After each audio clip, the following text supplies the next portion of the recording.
Hey guys, Duane here. Today I want to just briefly discuss the topic of whenever you feel like you have to respond to everything that your ex throws at you.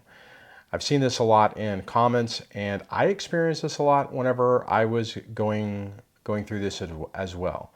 And you just feel like every time they insult you, every time they say something, every time something happens, that you have to respond. That if you don't, it somehow validates what they're saying, proves it, or makes it true.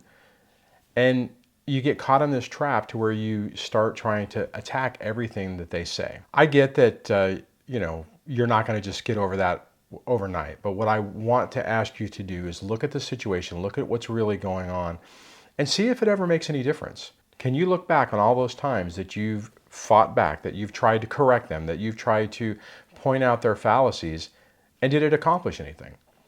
Maybe it made you feel good in the moment to clickety-clack and clackety-clack and try to defend yourself or try to point out how they're wrong or to expose them. But really, did it make a difference? Did anything really change? Were you able to accomplish anything because you did that? If you're dealing with a toxic narcissistic personality type, the answer is no. One is they love the fight, so it doesn't matter. They just love the fact that you engage with them, that you respond, that you react. And every time that you do that, you're feeding them because that is exactly what they need. That's exactly what they're looking for. That's exactly what they're wanting. And you're basically handing it to them on a silver platter. I get that this is tough. I absolutely understand. And as I mentioned, I struggled with this in the beginning stages. Every time there was an opportunity for me to counterpoint a point, or to point something out wrong, or to point out something that wasn't being done right, I would do it. And nothing ever changed. You cannot fight with these people in the same way. See, because you're approaching it, or we approach it, using the same logic that we would think within our own mind.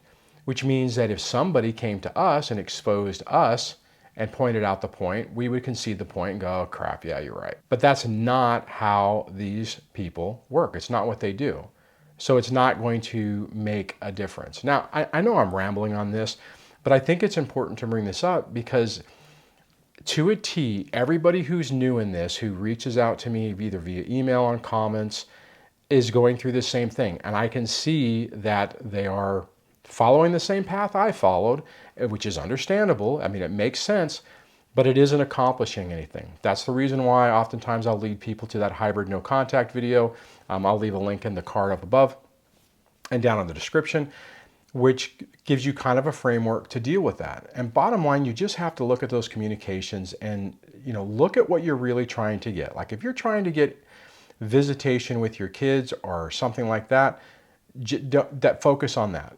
If you're just trying to let them know about an upcoming event and then they slam you back on it, ignore it. Just answer whatever the question is or provide whatever the information is and let all the rest of it go because it doesn't really matter. The really crazy part is that when you start to ignore them, not ignore them, but when you stop reacting to them, it really drives them crazy because they feel the power slipping away and they know something's different. They're like, wait a minute, something's wrong.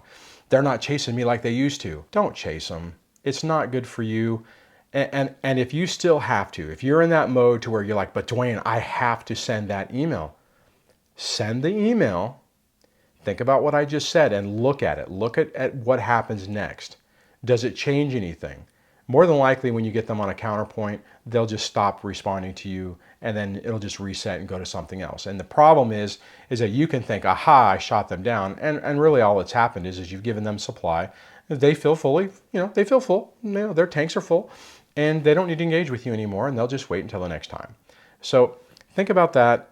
Like I said, if you're still going through this and you still feel like you have to, you got to do what you got to do. I mean, I get that, but look at the outcome and then really, really question yourself and look at it and go, was it worth it? The energy I put into that, the stress and anxiety that I put myself through, engaging with this behavior, engaging with the ex, was it really worth it? And could I have put that time to better use somewhere else? So on that, if you have experience with this and you would like to share your journey on this, please do that in the comments below. If you like this channel, please subscribe. Consider hitting the bell notification so that you get all the notifications. Oh, by the way, if you do hit the bell, you have to actually say you want to hear everything. Otherwise, it still won't tell you. The default mode is just to occasionally tell you. I just saw a YouTube video about that. And if you think that this video might help somebody else who's struggling, please share it with them. And I'll chat with you next video. Take care.